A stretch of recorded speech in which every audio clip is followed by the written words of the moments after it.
Sir இப்போ பொதுவாக வந்து மான நஷ்ட வழக்குன்னு சொல்கிறாங்க.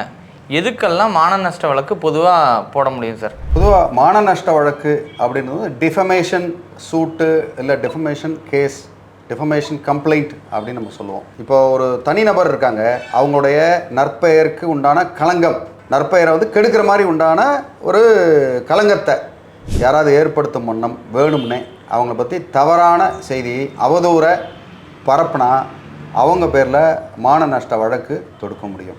ஒருத்தருடைய நற்பெயரை காக்கிறதுக்கு உண்டான சட்டம் தான் அது பொய்யா ஒரு தகவலை பரப்பும்போது அதுக்கு வந்து இந்த மான நஷ்ட வழக்கு வந்து பெரும் அளவில் உதவியாக இருக்குது.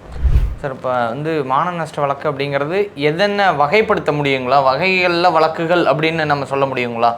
பொதுவாக பார்த்திங்கன்னா 2 வகை தான் இருக்குது. அதில் ஒன்று கிரிமினல் டிஃபமேஷன் சொல்லுவோம், குற்றவியல் வழக்கு.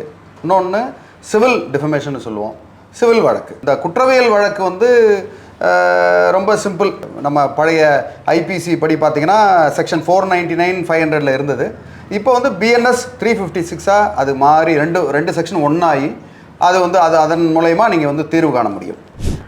சார் இப்போ முன்னாடி வந்து 499 500 இருந்தது, இப்போ பிஎன்எஸ் 356 இருந்தது அப்படின்னு சொல்லியிருந்தீங்க. அந்த 356 அது வந்து என்ன அப்படின்னு சொல்லி நம்ம ஒரு விளக்கமாக சொல்ல முடியுங்களா சார்? பொதுவாக அந்த 356 பிஎன்எஸ் 356ன்றது இதை மாதிரி நற்பெயரை வந்து அழிக்கிறதுக்கு, அவங்களுடைய பெருமை, அவங்களுடைய ப்ரெஸ்டீஜ், அதை வந்து கௌரவத்தை குறைக்கிற வண்ணம் அந்த மாதிரி இருந்ததுன்னா 2 வருஷம் வரைக்கும் கடுங்காவல் தண்டனை கிடைக்கிறது உண்டான வாய்ப்பு வந்து இருக்குது அந்த மாதிரி குற்றவாளிகளுக்கு. ஸோ சாதாரணமாக யாராவது ஒருத்தவங்க இருந்தாங்கன்னா அவங்கள போய் அவர் இப்படிப்பட்ட மோசமானவன் அதை இதுன்னு ரொம்ப ரொம்ப அவதூறான ஒரு தவறான செய்தியை பரப்புனா சொன்னாலே அந்த செய்தி வந்து 2 பேருக்கு போய் சேர்ந்து அது நிரூபிக்கப்பட்டால் அவங்களுக்கு 2 ஆண்டு காலம் கடுங்காவல் தண்டனை உண்டு.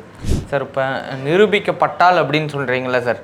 இப்போ அதனால் மான நஷ்ட வழக்கை எப்படி நம்ம வந்து நிரூபிக்க முடியும் சார்? ஏன்னா ஒருத்தவங்க திடீர்னு பேசினதுக்கப்புறம் அது எனக்கு மான நஷ்டம் ஆயிடுச்சு அப்படின்றது எப்படி நிரூபிக்கிறது?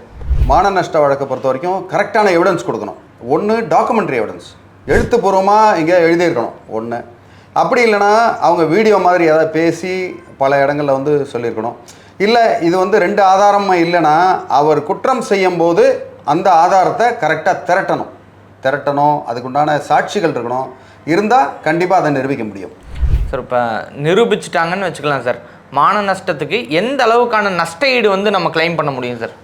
இது வந்து உங்களுக்கு சிவில் ப்ரொசீஜர் கோடில் வருது. சிவில் ப்ரொசீஜர் கோடில் வரைக்கும் பார்த்தீங்கன்னா நீங்கள் வந்து 5000 ரூபாலேருந்து நீங்கள் வந்து 1 கோடி ரூபா வரைக்கும் கண்டிப்பாக நஷ்ட ஈடு நீங்கள் பெற முடியும்.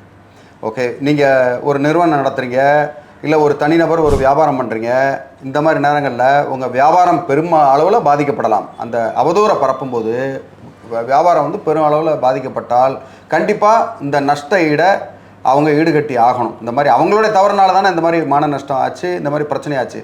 அதனால் கண்டிப்பாக அவங்ககிட்ட அதை கிளைம் பண்ண முடியும். சார் இப்போ நம்ம இதெல்லாம் வந்து ஆஃப்லைனில் நம்ம பார்க்குறோம் சார்.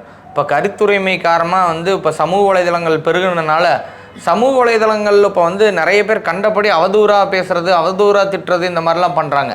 அப்படி இருக்கிறவங்க மேலே மான நஷ்ட வழக்கம் தொடர முடியுங்களா சார்? கண்டிப்பாக தொடர முடியும். அதுக்கு தான் வந்து இன்ஃபர்மேஷன் டெக்னாலஜி ஆக்ட் 2000 இருக்குது. அதே இதில் சேம் செக்ஷன் பிஎன்எஸில் வந்து 356 போய் நீங்கள் வந்து இதே மாதிரி 2 வருஷம் கடுங்காவல் தண்டனை வாங்கி கொடுக்க முடியும்.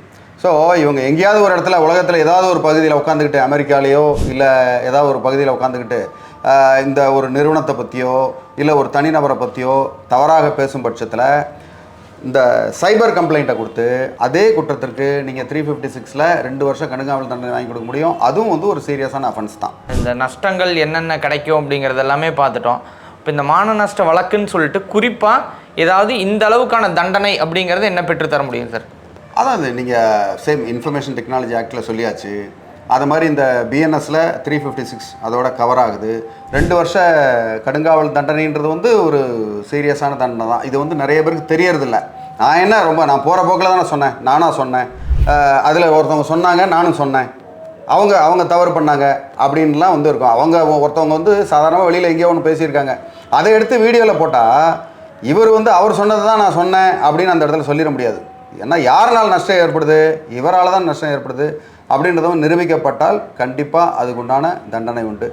மேலும் இதை மாதிரி வேறு ஏதாவது உங்களுக்கு தகவல் தேவைப்பட்டாலோ இல்லை தவறான உங்கள் மேலே ஒரு ஃபேக்கான கேஸ் யாராவது ஃபைல் பண்ணிட்டாலோ தாராளமாக என்னை அணுகலாம். டிஸ்கிரிப்ஷனில் என்னோட கொடுத்துருக்கேன் என்னுடைய நம்பருக்கு வாட்ஸ்அப் பண்ணுங்கள், டீட்டெயில் அனுப்புங்க. உங்களுக்கு உதவுறதுக்கு காத்துக்கிட்டு இருக்கேன். நன்றி, வணக்கம்.